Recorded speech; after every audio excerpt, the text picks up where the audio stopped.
जय गुरुदेव, जय गायत्री माता। प्रज्ञा पुराण भाग 2। इसमें गुरुदेव जी ने आगे लिखा है कि जिजीविषा ने असंभव भी करा दिया। परिवार के एक अंधे 63 वर्षीय सदस्य को उस परिवार के लोगों ने किसी साधारण सी बात पर अपमानित कर दिया। उसे नेत्रहीन व्यक्ति के स्वाभिमान पर चोट पहुंची। उसने न्यूजीलैंड की एक डच बस्ती में उसी अवस्था में एक मकान बनाना प्रारंभ कर दिया। मकान का नक्शा अपने मस्तिष्क में जमाकर उसने कार्य प्रारंभ किया। स्वयं जोहरी होते हुए भी उसने बढ़ई का काम किया और 2.5 वर्ष तक अनवरत श्रम करते हुए उसने एक ऐसी भव्य इमारत खड़ी कर दी जिसमें 3 तल्ले, 7 कमरे, स्नान घर तथा लंबी अटारियां थी। इस मकान में लोहा, गाटर, कोन आदि इस तरह लगाए गए थे कि जिसकी कल्पना कोई इंजीनियर भी नहीं कर सकता था। देखने वाले आज भी दंग रह जाते हैं। अब यह मकान न्यूजीलैंड सरकार की संपत्ति है। उसने इसे सार्वजनिक प्रदर्शनी के रूप में सुरक्षित रख छोड़ा। जो कोई भी वहां जाता है उसके निर्माता के चरणों में अनायास ही श्रद्धाभीभूत होकर झुक जाता है। उस महान कलाकार का नाम है फ्रांसिस ए. वर्डेट। स्वाभिमान पर चोट पहुंचने से वर्डेट ने कला का एक ऐसा स्रोत पड़ा कि वह महान कलाकार के रूप में अमर बन गया। कठिनाइयों का प्रतिफल। कई बार अभावग्रस्ता और कठिनाइयां भी मनुष्य के दबे पौरुष को उभारने का काम करती हैं। दुर्बल मनोबल वाले ही उनके दबाव से हिम्मत हारते हैं। नेपोलियन नाटा था और गरीब घर में पैदा हुआ था।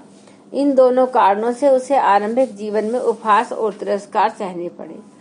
इस स्थिति के विरुद्ध विद्रोह उसे कितनी ही लड़ाइयां लड़ने और जीतने के लिए उकसाता रहा तथा उसे चैन तब पड़ा जब एक राजकुमारी से विवाह कर दिया। ब्रिटेन के एक प्रधानमंत्री चर्चिल बचपन से ही तुलतुलाते थे। उन्होंने वाणी पर अधिकार करने का फैसला किया और घोर अध्यवसाय अपनाकर वे कुशल वक्ता बन गए। अमेरिका के राष्ट्रपति थियोडोर रूजवेल्ट की एक आंख खराब थी। उपहास को विजय के रूप में परिणत करने के लिए उन्होंने गोली चलाने में विशेषता पाई और पक्के निशानेबाज बन गए। लॉर्ड बायरन लंगड़े थे। वे अपने साथियों को पर्वतारोहणी सफलता पाते देखकर मन मसोसे रह गए, पर उन्होंने हार नहीं मानी। उलटकर महत्व पाने की दृष्टि से उन्होंने दर्शन शास्त्र को अपना कार्यक्षेत्र चुना और विश्व विख्यात दार्शनिक की पंक्ति में जा बैठे। श्रेय की प्राप्ति सुविधाजनक हो यह आवश्यक नहीं, उसके लिए परिपूर्ण संघर्ष करना आवश्यक है। सच पूछा जाए तो साहस की कसौटी संघर्ष से की जाती है और उस स्थिति में अपनी हानि के लिए भी तैयार रहना आवश्यक होता है। हारिए न हिम्मत। इंग्लैंड के प्रसिद्ध वैज्ञानिक डॉक्टर डाल्टन अपने प्रयोगों को ऊपर ही करके किसी निष्कर्ष पर पहुंचते। अन्य जीवों को त्रास देकर कोई निष्कर्ष निकालना उनसे मानवता के विरुद्ध माना। अनेक जोखिम उठाकर भी श्री महत्वपूर्ण आविष्कार स्वयं किए। अमोनिया क्लोराइड जैसी हानिकारक वस्तु का प्रयोग अपने ऊपर करके उसने टिटनेस का टीका इसी प्रकार निकाला। उन्होंने भारी वजन लंबी दूरी तक स्वयं ढोया और सिद्ध किया कि छोटे मोटे प्रयोगों से आदमी का कुछ बिगड़ नहीं सकता। उन्होंने मांसाहार का विरोध किया, फलतः उनका मजाक बनाने वाले बहुत हो गए। अंततः वे भारत चले आए और उन महत्वपूर्ण प्रयोगों को सही रहकर करते रहे जिनके कारण वे वैज्ञानिक में मूर्धन्य गिने जाते हैं। ऐसे परीक्षार्थी अनायासी वह स्थिति प्राप्त कर लेते हैं जिस अति मानवीय सिद्धि या चमत्कार कुछ भी कहा जा सकता है। पुरुषार्थी की को सिद्धि। जब संकल्प कोई जगा देता है तो प्रकृति का पथ स्वयं प्रशस्त हो जाता है। निर्विकल्प समाधि की साधना में जब सफलता न मिली तो महर्षि उद्दालक ने सोचा, असफल होकर जीना क्या, निराहार रह मृत्यु का वरण करना चाहिए। उन्होंने अंजल त्याग कर मरण की साधना आरंभ कर दी। जिस वट वृक्ष के नीचे महर्षि का अनशन व्रत चल रहा था उसके भीतर कोटर में विरुद्ध नामक एक तोता रहता था। उसने ऋषि को संतप्त दृष्टि से देखा और सजल नेत्रों से कहा, वाचलता क्षमा करे तो एक बात पूछूं। उद्दालक ने आंखें खोली और तोते से बोले, कहो क्या कहना है। विरुद्ध बोले, शरीर तो मरण धर्म है, उसकी मृत्यु योजना करने में क्या पुरुषार्थ हुआ।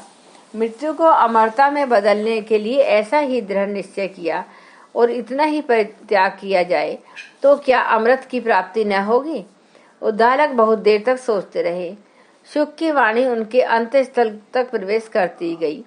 संत्याग कर ऋषि ने अमृत की प्राप्ति के लिए प्रबल पुरुषार्थ आरंभ किया तो निर्विकल्प समाधि भी उनके सामने आ उपस्थित हुई।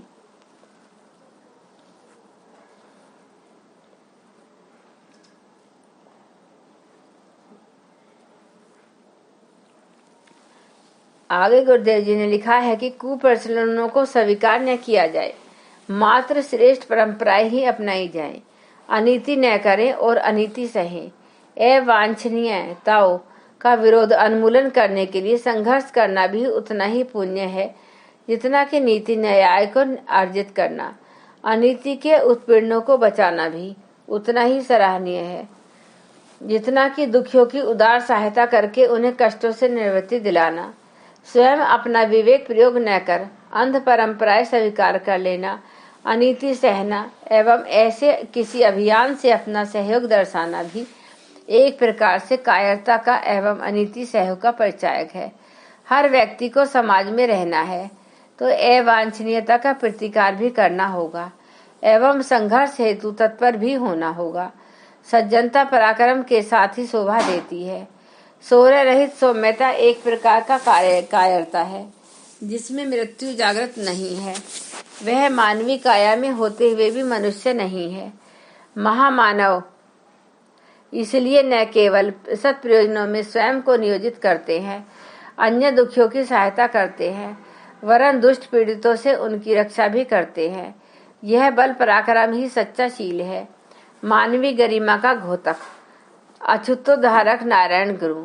दक्षिण भारत में कन्याकुमारी के निकट श्री नारायण गुरु जन्मे।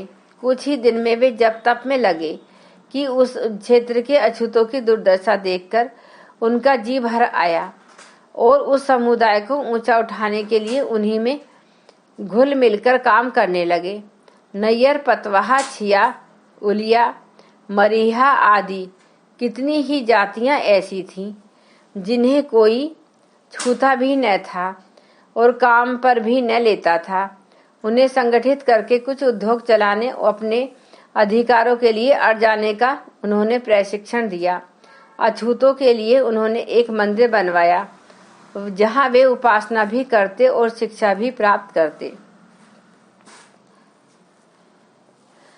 स्वामी नारायण गुरु को शरणों का कठिन विरोध सहना पड़ा, पर वे अपने काम में सुनिश्चित भाव से लगे रहे। उन्हें आशाजनक सफलता भी मिली।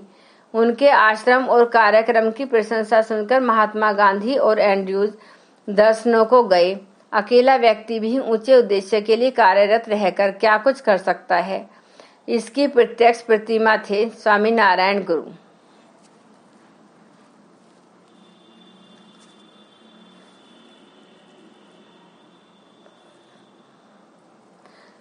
इसके अतिरिक्त उद्योगों में लगाने की विशेष व्यवस्था की, जिससे हजारों को आजीविका उपलब्ध होने लगी। सीमांत गांधी सीमांत प्रांत पर भी तब अंग्रेजों का ही कब्जा था। उन्हें किसी भी सुधारवादी प्रयास में अराजकता की गंध आती थी। उन दिनों कांग्रेस की हवा उस क्षेत्र में पहुंच चुकी थी। खान अब्दुल गफ्फार खां खुदाई खिदमतगार संगठन बनाकर उस क्षेत्र में फैली हुई अभाव व कुरीतियों को दूर करने तथा शिक्षा प्रसार का प्रयत्न कर रहे थे। अंग्रेजों को वह भी सहन न हुआ और अब्दुल गफ्फार खां को आए दिन धमकियां देने लगे। उन्हें उस समय तक उस क्षेत्र के लोग बादशाह खान कहते थे। गांधी नेहरू के संपर्क में आने के पश्चात बादशाह खान पूरी तरह कांग्रेस के आंदोलन में कूद पड़े। सीमांत से हजारों सेवक स्वयं जेल गए। उसने अपना जीवन भी पूर्णतः अहिंसक बना लिया था। निजी जीवन में भी मध्य मास का पूरी तरह त्याग कर दिया था। खादी धारण करने लगे थे, सूत काटते थे। अनेक अनुयायी उस क्षेत्र में तेजी से बढ़ते गए और बादशाह खान सीमांत खान के नाम से प्रसिद्ध देशभक्त हुए। जय गुरुदेव, जय गायत्री मंत्र। एक बार गायत्री मंत्र हमारे साथ साथ। ओम भूर्भुवः स्वः तत्सवितुर्वरेण्यं भर्गो देवस्य धीमहि धियो यो न प्रचोदयात्। जय गुरुदेव, जय गायत्री।